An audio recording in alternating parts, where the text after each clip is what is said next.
Doctor, जब dental treatment होता है तो हमें उसके बाद उसकी टेक केयर कैसे करनी चाहिए? खाना क्या चाहिए, क्या नहीं चाहिए, डूज क्या है, डोंट्स क्या है, उसकी बेटर हीलिंग के लिए हमें क्या इनटेक करना चाहिए?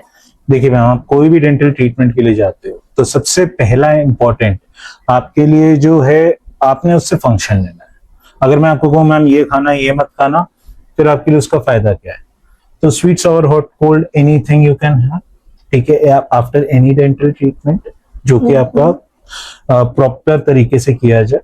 ठीक है, मेंटेनेंस की जहां तक बात आती है, आपको मेंटेनेंस ब्रशिंग करनी है, अपनी प्रॉपर ब्रशिंग करनी है। ब्रशिंग के दौरान आपको एग्रेसिव नहीं होना, जो कि अक्सर लोग करते हैं कि जोर से ब्रश करें हम लोग। नो, जोर से नहीं, अटेंटिव होके ब्रशिंग करनी है। दैट कि आपको हर एक एरिया पे अपने दांतों के जो भी आपको विजिबल हो पा रहे हैं उन पे पहुंचना है। ठीक है, सो टाइम, कई लोग टाइम देखते रहे, 2 मिनट ब्रशिंग करनी है, 4 मिनट ब्रशिंग करनी है, वो भी ऐसा नहीं होता। आप भले 2 मिनट में अपने सारे एरियाज में पहुंच रहे हैं या 4 मिनट में पहुंच रहे हैं, वो आपको डिवोट करना ही है। आप कुछ खाते पीते हो, ठीक है, नॉर्मल माउथ रिंसिंग आप करोगे, all that will just give you 2 to 5% of cleaning, but जब आप वो over a period of time करोगे तो तब वो आपको एक्चुअल बेनिफिट देता है। माउथ वॉशेस कई लोग रिकमेंड करते हैं या कई लोग यूज करते हैं।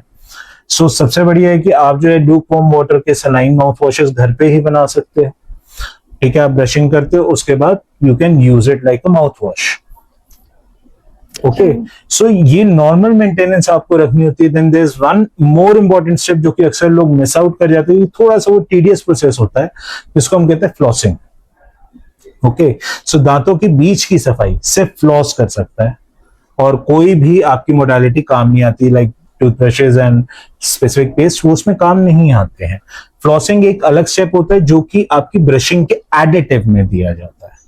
ओके, सो वो फ्लॉसिंग जो है आपकी, वो आपको शुरुआत में टीडियस लगता है, but once you get a hang of it, यानी कि आप एक बार आपको समझ में आ जाता है process, then it becomes a part of your life. Okay, so इस तरीके से आप अपनी इनको मेंटेन कर सकते हो। Lastly, the most and very important thing is कि अपना चेकअप करवाओ। Every 6 to 8 months go for a checkup. No doctor will hold you and say आज तो ट्रीटमेंट करके भेजेंगे हम। ठीक है, सो लेकिन अगर आपको ये नहीं पता होगा कि आपको क्या प्रॉब्लम्स आई हैं, वेदर आप जो मेंटेनेंस रख रहे हो एडिक्वेट है या नहीं है, ठीक है, तो जो है आपको यही नहीं पता चलेगा whether you need any attention और not.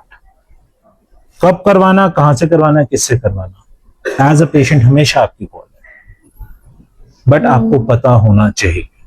So biannual checkups are very necessary if you want a good maintenance of it.